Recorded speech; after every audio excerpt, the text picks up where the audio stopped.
Oh my god. My first shit interview with my shitty coworker at shitty work. Yeah, we're just gonna start doing podcasts on a 30-minute break, but it's gonna be the most inconsistent podcast ever because it's already rare enough when we have a shift together, and it's gonna be even rarer that we're gonna be able to synchronize our fucking breaks like this. Well, I'll just take my breaks whenever you take your breaks. Oh, fire! Because that's on the days that you don't leave before me. Because I think I can take a break whenever. Yeah. Because usually they'll have me take my breaks on like around 8. Oh, okay. All right. But it depends. It depends on how fucking busy we get. It's crazy how dead it is right now. I think it's gonna be dead all day. Yeah, hopefully. But I was saying I was the biggest stan for the long time because when I was a toddler, my dad, I don't know, he was gonna go wash his car in the garage. We lived in like Fontana at the time.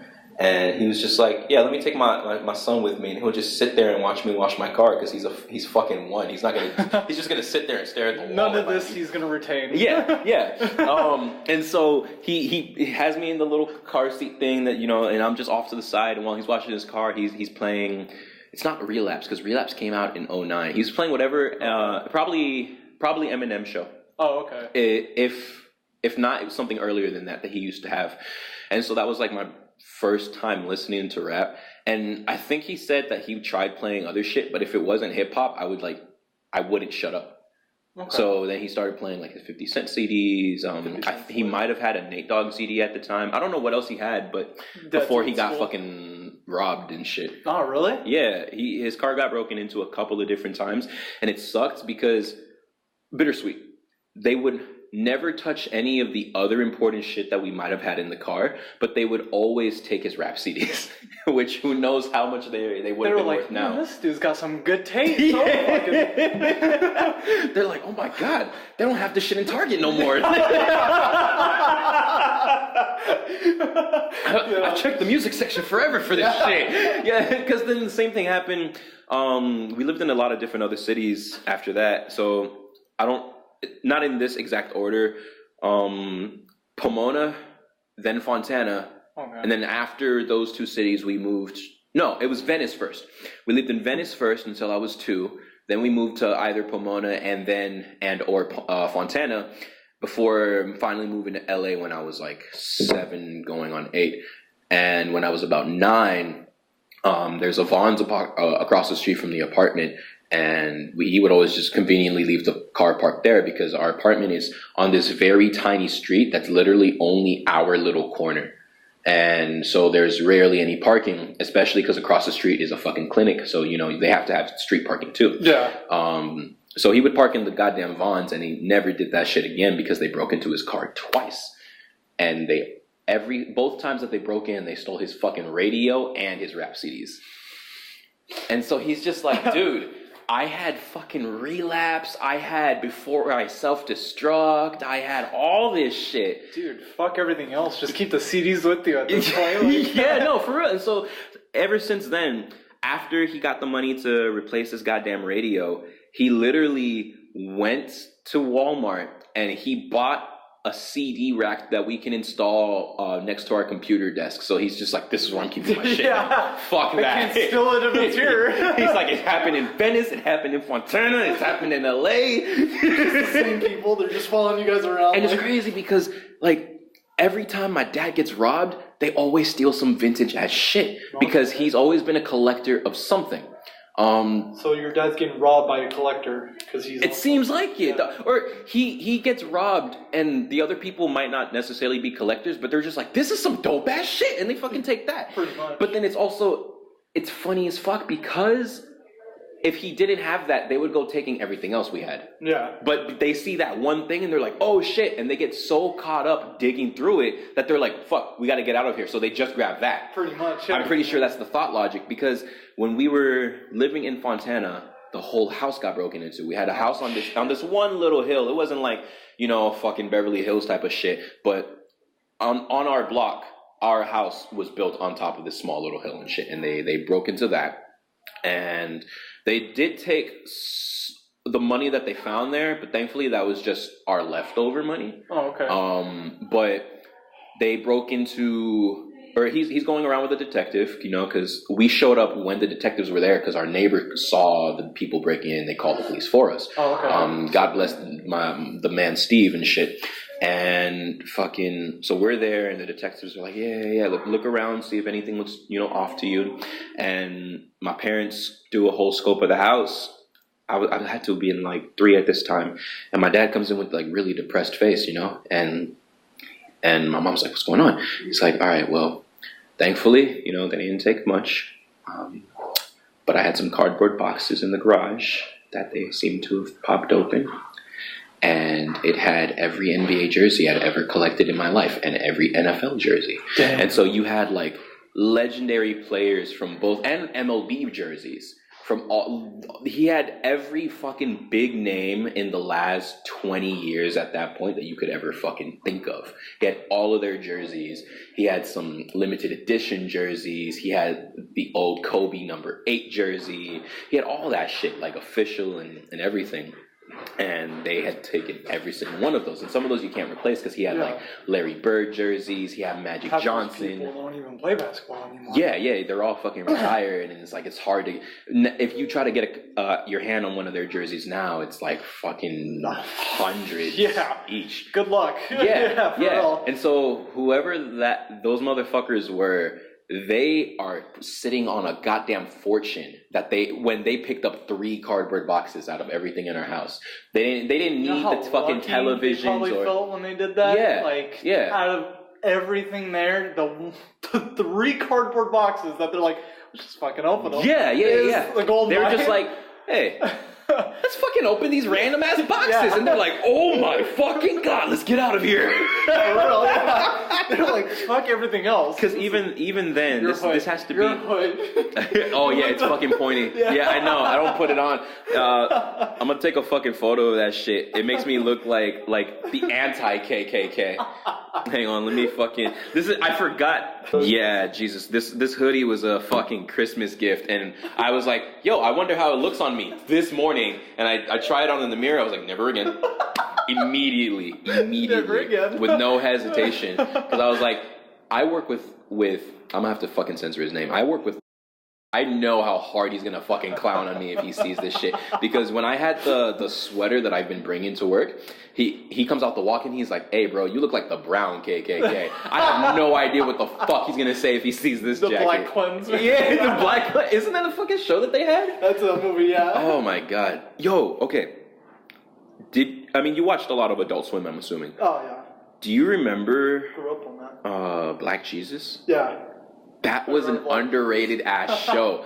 None of the people at school fucking ever watched that shit, and I was so surprised. I always love that he's always in the ghetto with somebody. Yeah, and that shit was hilarious because like all Black Jesus wants, he has no fucking job. He's sleeping on people's floors. He's always bumming somebody else's fucking weed, and all Black Jesus wants to do is he wants to make not even a fucking greenery. What do you call that shit? He wants to make a fucking greenhouse for pot, so that he can give free weed to all of Compton, California. That's such a genius plot. Like, if I were to invent a Black Jesus as a comedy show, I don't think I could string together something as genius as that shit. And something would always go drastically wrong. Like, they're going to I remember this one episode in specific, they're going to check out, like, the plot of land that he wants to eventually purchase, you know, and it's just a shithole. I know how ghetto it is because there's fucking tires chilling in the corner and shit. And there's weeds everywhere fucking sprouting. And he's like, yeah, this is what I'm gonna do. You know, it's gonna take a lot of hard work and I'm gonna need all of the homies as fucking associations and everything. They're like, we're not fucking doing free labor, dude. Oh my god. And that was like my favorite part of it. And the cholos come. And they're like, yo, this is our fucking turf, homie. And you got to start paying us this, and this every fucking month.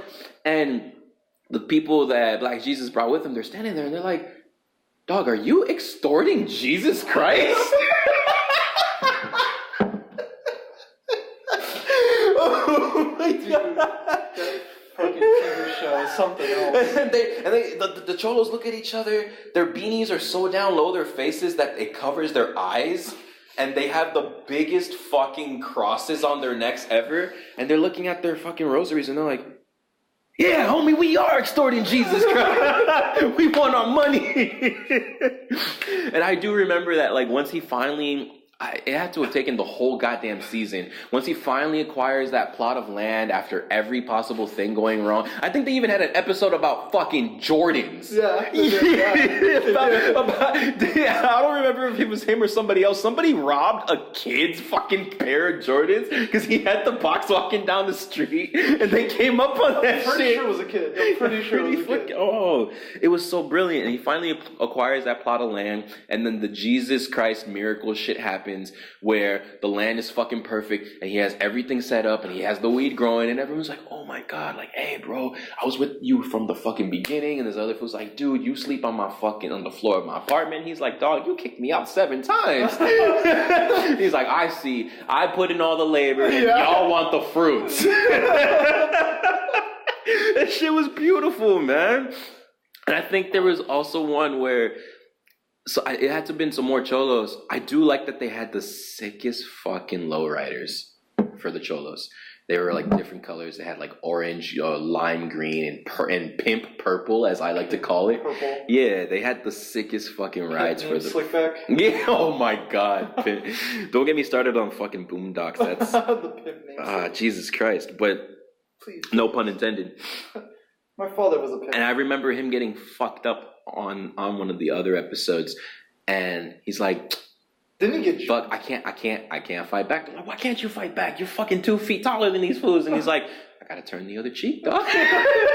They played it so brilliantly, and I love that shit so much that, and this is, I'm in 8th grade, I'm younger than everybody, so I'm like 11 years old, and I'm going around calling myself Black Jesus for a while. And that shit caught on. Because I was everyone's one black friend. So that shit caught the fuck on. Because I was always doing fucking weird, crazy shit. Like, you know how people set up those spikes so that pigeons won't sit on shit? Yeah. So we had that on the roof of on the side of one of our buildings. And down there was like this little courtyard where kids would always play soccer in the morning before class started, which was gross as shit because they come in and they stink up the whole fucking room. Kids never wash themselves. And no shit. They would always like kick. There was always that one motherfucker who would blast the soccer ball as hard as he could and it would end up on the fucking roof. And no one could get it anymore because they set up those fucking pigeon spikes. Mm-hmm. And so I'm like, man, I got this. And I lived my life. I describe myself mentally as a mix between Naruto and Goku. Because I'm just going for shit. And shit eventually works out. And so I'm like, man, I got this shit. And keep in mind, at the time, I only ever dressed up for the next 5 years in gym shorts and tank tops, right? Okay. And so I'm like the fucking blackest thing you've ever seen. And I like pole vault onto this ledge and I climb my way with no fucking footing there. I climb my way onto the ceiling and I'm like, all right. In my head, I'm like, it's cool. I'm gonna do some like spy ninja flip shit and I'll just be over the spikes magically. It'll all work out. And I get stuck on the fucking spikes and they get me right through the goddamn chest and I'm like, yo, this shit fucking hurts. And I'm like, I don't know, something in my fucking prepubescent mind went to war movies and the scene where there's always a fucking soldier crawling through the mud. So I was like, that's what I gotta do in this moment. My voice went to this. And it's not really fucking doing harm to my flesh, but I'm pretending that it is because I'm a weak little bitch and I'm crawling through on the fucking ceiling and I make it through and the pigeon spikes break off the fucking roof and they come dragging with me. Really? Yeah. And so I really muscled my way through and I was like, I fucking did it. And I got the ball and when I'm there and I'm crawling and everything, no one can see what's going on anymore. So they're just like, oh fuck. Where is he?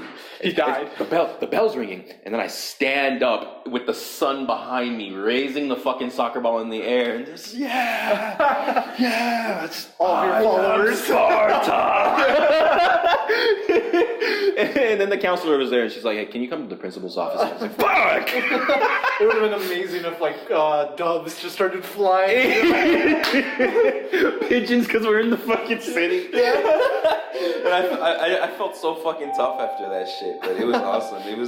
And from then on, whenever a ball would get stuck on the ceiling, there'd be like, where's Eric West? Already on the roof, yeah. And then it got to the point where because I was so busy with my other side quests that I got like a group of people together, and I was like, all right, I'm gonna teach you guys how to climb the ceiling. Your disciples. And I held a whole ass seminar on how to jump the fucking roof. And so from then it became a tradition at the high school where every year when a new group of 8th or 9th graders would come and play soccer in the morning, the older kids would teach them. And so it just became a consistent, continuous thing until they finally fucking took down the pigeon spikes because they're just literally the Church of Eric. Yeah, and this is one. I had another fucking Church of Eric in the city of Santa Cruz, California, where I had a Yu-Gi-Oh cult. But we're running out of time for this podcast. Thank you, everybody. Be sure to stick around for future videos on the Homeboys channel as well as the individual channels linked in the description below. And I will see you guys next time. Later, people.